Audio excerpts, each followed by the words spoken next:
This is Sky. Welcome to my YouTube channel. Let's talk a little bit about history today. I want to talk about the history of anti-Semitism in the black community.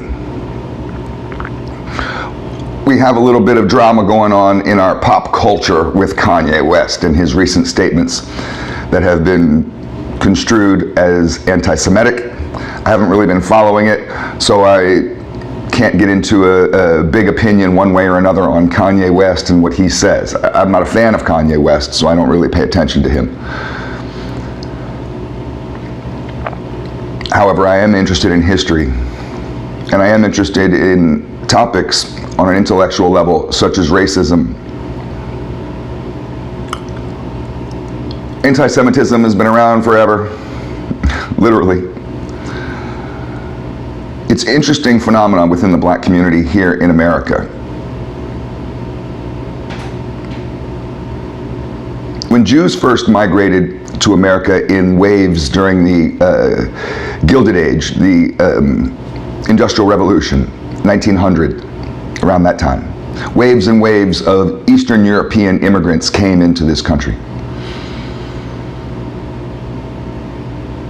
Many of them sectioned off into little enclaves, and if you went into any city in America, New York City, you go to Brooklyn, you go to LA, you go to Boston, Philly, any major city, Chicago, in America back in the old days, was heavy duty segregation, not by the government. This was self-segregation by little ethnic groups. So you had an Irish neighborhood, you had an Italian neighborhood, and we still have like Irish neighborhoods in Boston, or Italian neighborhood. There's a Little Italy possibly in whatever city that you live in. There's a Chinatown.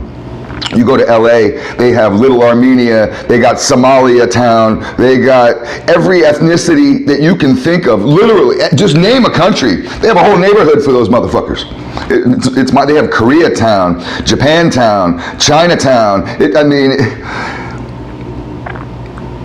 And it's not done by a systemically racist government who says, you go live there. People find each other and say, oh, hey, any apartments available around here? I love it around here. These are my people. And that's how it was back in the 1900s in a big way. And the Jews that came over from Eastern Europe, Poland, Russia, Ukraine, all those places, settled in the ghettos, right next door to the blacks. Next door to Italians, next door to Irish. They were all next door to each other. You don't see large Little Italies anymore, because many of the Italians brought themselves out of poverty because they have strong work ethics, strong value systems, strong family structures, strong cultural heritage. And these types of things help to build strong children who work hard, go to college, or whatever they do, and the children out-succeed the parents. And Little Italy started to shrink. And Chinatown, in many cities like Los Angeles, you didn't know that Los Angeles used to have a strong Little Italy downtown. I talk all about the Little Italy in my second novel that I wrote, all about the Los Angeles Syndicate. And it's just a novel, but I did lots of research about the Little Italy. And what happened to Little Italy of LA? Well, it's Chinatown now. That's where it is. Even in New York City. The Little Italy in New York City is still there. But what Chinatown is now used to be parts of Little Italy, the old Little Italy. The Jews had the same experience. Jews lived in some of the worst low-income areas in America back in the turn of the century. And because of their cultural value system of working hard, education has always been really important amongst Jewish people. Education is a strong value. Family structure, getting married, staying in contact with your parents, taking care of your family. Having a strong structure like that builds strong kids, and kids who don't go and join street gangs. And there was Jewish mafia, there were Jewish gangs, but it became less and less with each generation. And eventually, like Italians, Jews moved out of the ghettos. You know, the word ghetto is a Jewish word.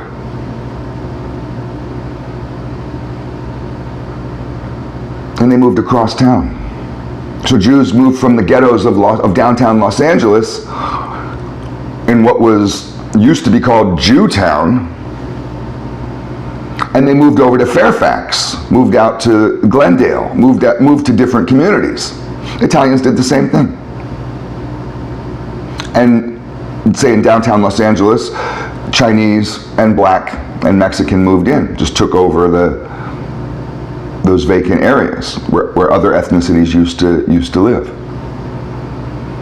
So when the Jews rose out of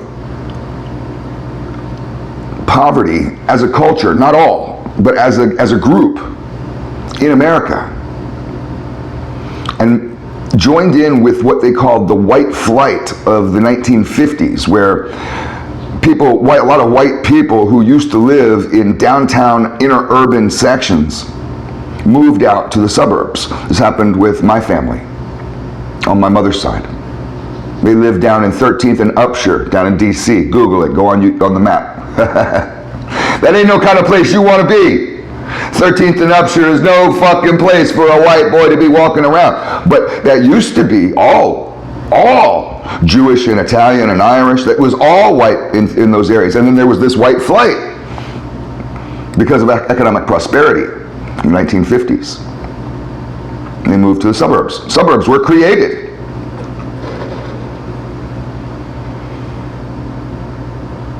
Some of that flight created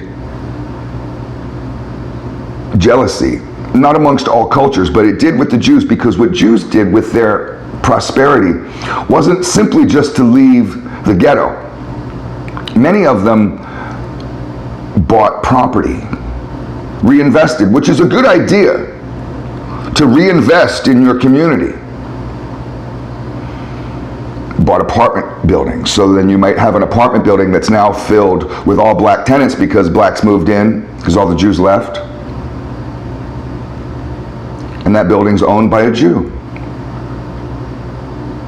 And we instantly get this kind of us against them.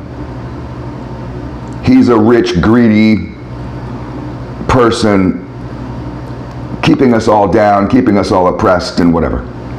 This is where some of this started, was amongst these relationships of this flight and this ownership of property in low-income communities. Is it the fault of the Jews for reinvesting? How dare they reinvest? How dare they own businesses? How dare they have a value system where their kids grow up to be more successful than they are? Right? This is some of the jealousy, some of the anger. And it wasn't across the board amongst all blacks. I want to make that incredibly clear, that not all blacks hated Jews. There was only a small segment of particularly uneducated, religiously driven, activist black people. For example, like Jesse Jackson or Al Sharpton or Louis Farrakhan, these types. There's many more. Those are three of the most famous. And they joined in on this theory, like Kanye West, that there's this conspiracy of Jews that are taking over society by buying up property and starting businesses and having successful children. And it's a conspiracy to keep black people down. And how do they justify this conspiracy? Just like Kanye West did. And Kanye West says, well, my doctor's a Jew, my lawyer's a Jew, my manager's a Jew. And then he starts putting this stuff together, saying it's a big conspiracy against him to lock him up in a mental ward. Not owning up to his own behavior in any way. It's all other people. He's just trying to, point out enemies. They're doing this to me. Who's doing this to me? There's certain types of people that have that mentality. For example, if you misplace your wallet, even if you're at your own house by yourself, some people, normal people, would say, hey, I wonder where my wallet is. And they know it's somewhere. They're checking their pants and whatever. But some people go into a panic.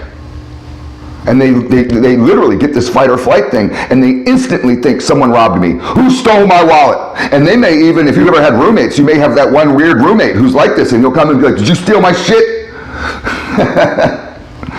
That's that kind of mentality, where you're instantly looking for an enemy when you could be looking within.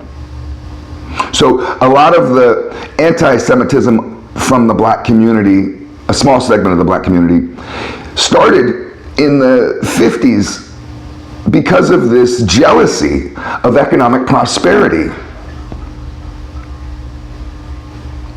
That's really what this is about. I just wanted to point that out because Kanye West is on everybody's mouth. I go to the gym and I had 3 different people ask me about Kanye West. I don't give a fuck about Kanye West.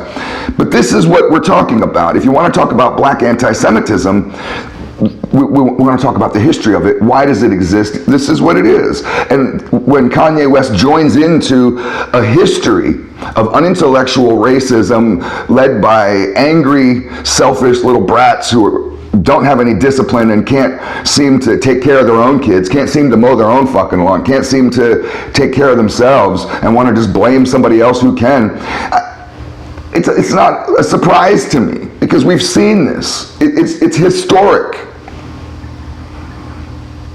It's all food for thought. Thanks for watching.